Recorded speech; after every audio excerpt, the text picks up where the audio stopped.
Je suis très heureux de vous retrouver pour parler avec vous de la transfiguration dans l'évangile de Marc. L'évangile se trouve en description de la vidéo. Vous pouvez me dire ce que vous en pensez en commentaire. Personnellement, en priant avec ce texte, cela m'a paru clair que Jésus, avec cette aventure, veut apprendre à ses apôtres ce qu'il en est de l'autre monde, c'est-à-dire de sa mort et de leur mort. Cette fois, il n'a pas préparé un bel enseignement sur la vie éternelle, parce qu'il sait que les meilleures leçons, y compris sur ce sujet, viennent d'expériences vécues plus que de paroles entendues. Alors il réveille Pierre, Jacques et Jean de bon matin, et pendant 1 heure, il monte une montagne de Galilée, le mont Tabor. Comme 1000 ans plus tôt, Moïse gravissait le mont Sinaï, et comme lui-même, dans quelques mois, montera un autre mont, le mont du Calvaire. Des années plus tard, alors que Pierre est un vieil homme à Rome et qu'il attend sa mort prochaine, Pierre se rappelle cet événement tout frais dans sa mémoire, dans la seconde lettre de Saint Pierre. Car ce n'est pas en suivant des fables sophistiquées que nous vous avons fait connaître la puissance et l'avènement de notre Seigneur Jésus-Christ, mais après avoir été témoin oculaire de sa majesté. Et Pierre ajoute qu'il repense à tout ça alors que l'abandon de ma tante est proche, c'est-à-dire l'abandon de son corps. Et Jésus, pour apprendre à ses apôtres ce qu'il en est de la vie éternelle, ne fait non pas un miracle, mais fait cesser un miracle. Ce mystère de la transfiguration est en fait la cessation du miracle par lequel la divinité de Jésus n'était pas apparente à chaque instant à ses apôtres.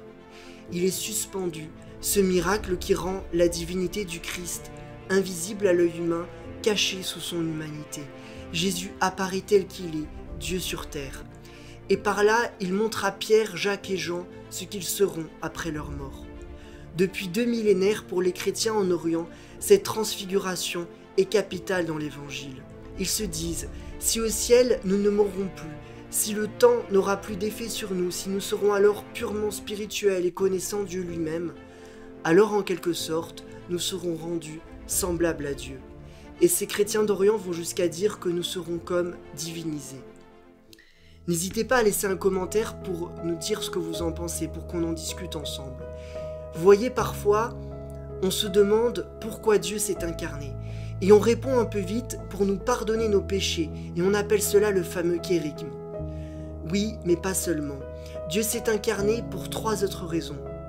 Pour nous montrer l'amour du Père, la voix proclame dans la nuée, celui-ci est mon fils bien-aimé, et vous êtes mes enfants bien-aimés. Deuxième raison, pour nous donner l'exemple d'une vie parfaite, d'une vie humaine parfaitement vécue. Et puis troisième raison, pour nous rendre semblables à lui. Jésus ne veut pas seulement nous faire vivre éternellement, il veut nous élever au-dessus de nous-mêmes et des pauvretés de notre condition. Voilà ce que veut dire mourir pour un chrétien. Jésus est non pas transfiguré, c'est une mauvaise traduction, mais littéralement métamorphosé, transformé. Il ne s'agit pas, comme pour Moïse dans l'Exode, d'une lumière sur son visage, mais de toute son apparence corporelle qui change. Et Moïse et Élie, alors qu'ils sont morts, qu'ils ont fini leur parcours terrestre, se tiennent aux côtés du Christ pour montrer aux apôtres ce qui les attend. Et puis ce verset étrange, soudain, ils ne voyaient plus que Jésus seul. Réussir sa mort demande d'être prêt à faire face à Jésus seul. Par là, Jésus prépare ses apôtres à cette solitude ultime, celle face à Dieu, celle des derniers instants qui seront les premiers. Cette aventure surnaturelle finie, les disciples redescendent du mont Tabor et la leçon a fonctionné puisqu'ils se préoccupent, nous dit le texte, de ce que veut dire ressusciter d'entre les morts. Ils gardent le silence sur ce qu'ils ont vécu, car les aventures spirituelles intenses demandent de la pudeur. Mais ce qu'ils ne savent pas encore, c'est qu'ils ont vécu là la partie la plus facile de leur vie spirituelle. Une chose de suivre Jésus au mont Tabor, une autre d'en redescendre, une autre de le suivre au calvaire. Et Pierre, par exemple, n'y sera pas.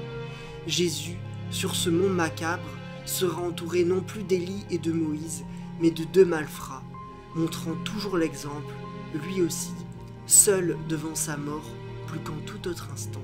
Amen.